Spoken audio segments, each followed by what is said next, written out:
வணக்கம். இந்த வீடியோவில் நம்ம ஃபீவருக்கான அக்குப்ரெஷர் பாயிண்ட் பார்க்க போகிறோம்.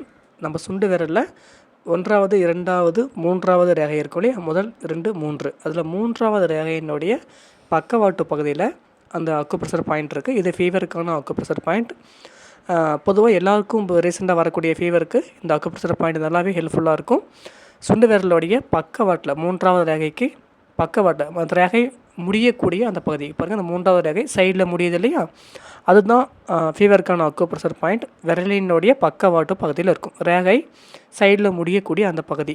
ஸோ இதுதான் ஃபீவருக்கான அக்குப்ரெஷர் பாயிண்ட். இந்த பாயிண்ட்டை நம்ம ஆள்காட்டி விரல் மூலிமா நம்ம ஸ்டிமுலேட் பண்ண போகிறோம், தூண்ட போகிறோம். நம்ம ஆள்காட்டி விரலுடைய நுனியை அந்த பாயிண்ட் மேலே வச்சு இந்த மாதிரி மிதமாக ஒரு 15லிருந்து 20 செகண்ட் மட்டும் நல்லா கவனமாக அது மேலே மசாஜ் கொடுத்தா போதுமானது. ரொம்ப அழுத்தணும்னு அவசியம் இல்லை. ஸோ நம்ம இந்தமாரி நம்மளுடைய விரலை பயன்படுத்தி மசாஜ் பண்ணலாம். இந்த மாதிரி டூல் அக்குப்ரெஷர் டூல் பயன்படுத்தியும் நம்ம மசாஜ் பண்ணலாம். இந்த மாதிரி அந்த டூலோடைய பால் பாயிண்ட் அங்கே வச்சு மிதமாக ஒரு 15லிருந்து 20 செகண்டுக்கு நம்ம கவனத்தை அங்கே வச்சு மசாஜ் பண்ணாலே போதுமானது. இது மட்டும் இல்லை, ஃபீவர் இருக்கும்போது முடிஞ்ச அளவு எந்த அளவுக்கு நம்ம ரெஸ்ட் எடுத்துக்கிட்டு போதுமான அளவுக்கு தண்ணி குடிச்சிக்கிட்டு எளிமையாக ஜீரணிக்கக்கூடிய ரச உணவுகள், கஞ்சி உணவுகள், இந்தமாரி சூப்பு, அந்த மாதிரி எளிமையான உணவுகள் நம்ம குடிச்சிக்கிட்டு முழுமையான ஓய்வு, தூக்கம், இந்த விஷயத்துக்கு நம்ம கரெக்டாக பண்ணாலே ஃபீவர் எளிமையாக குணமாகும்.